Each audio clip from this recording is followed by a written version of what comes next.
महाराष्ट्राच्या राजकारणामध्ये एक असा मोठा पाऊल उचललेला आहे ज्यामुळे संपूर्ण राजकारण गरम झालं आहे। विरोधक संतापले आहेत, सत्ताधारी आत्मविश्वासी आहेत आणि जनता विचारते आहे की अचानक हे काय घडलं। नमस्कार मित्रांनो, आज आपण बोलणार आहोत महाराष्ट्रात झालेल्या 2-3 मोठ्या बदलांबद्दल, जे फक्त एक निर्णय नाही, पुढच्या निवडणुकीचा गेम बदलू शकतो। महाराष्ट्र सरकारने 2014 पासून चालू केलेली मुस्लिम आरक्षणाशी संबंधित पॉलिसी पूर्णपणे बंद केली आहे। ही पॉलिसी मुस्लिम समाजांना शिक्षणात मागासवर्गीय SBCA अंतर्गत लाभ देत होती।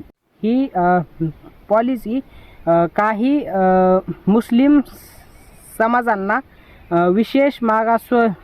शिक्षणात विशेष मागासवर्गीय असलेल्या SBCA अंतर्गत लाभ देत होती, पण आता ते पूर्णपणे रद्द केला आहे। काही सत्ताधारी पक्ष म्हणतो निर्णय राजकीय फायद्यासाठी घेतला आहे। यामुळे आता महाराष्ट्रात एक मोठा राजकीय वाद सुरू झाला आहे। राज्यसभेत निवडणुकीमुळे राजकारण आणखी गरम झालं आहे। देवेंद्र फडणवीस यांनी मोठा दावा केला आहे। सत्ताधारी महायुती 7 पैकी 6 जागा जिंकणार आहे।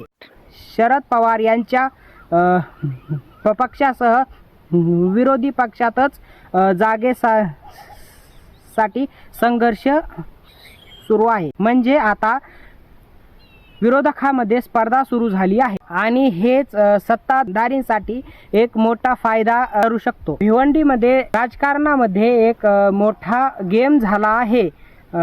काही नगरसेवकांनी आपल्याच पक्षाबद्दल बंड केला आहे आणि विरोधी पक्षाला समर्थन दिले आहे। म्हणजे आता शत्रू मित्र झाले आहेत आणि मित्र शत्रू झाले आहेत। राजकारणात काहीही होऊ शकतं हे पुन्हा एकदा सिद्ध झालं आहे।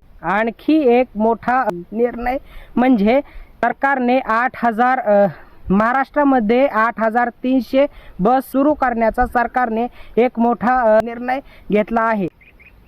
याचा फायदा लाखो लोकांना होणार आहे आणि विरोधक म्हणतात हे निवडणुकीच्या आधी लोकांना आकर्षित करण्यासाठी आहे। आता सर्वात मोठा प्रश्न हे आहे की हा सरकारने जे पाऊल उचललेला आहे ते जनतेसाठीच आहे का? ही निवडणुकीसाठी राजकीय रणनीती आहे, कारण सध्या प्रत्येक पक्ष स्वतःला मजबूत करण्याचा प्रयत्न करत आहे। पुढील काही दिवस महाराष्ट्राच्या राजकारणासाठी महत्त्वाचे असणार आहेत।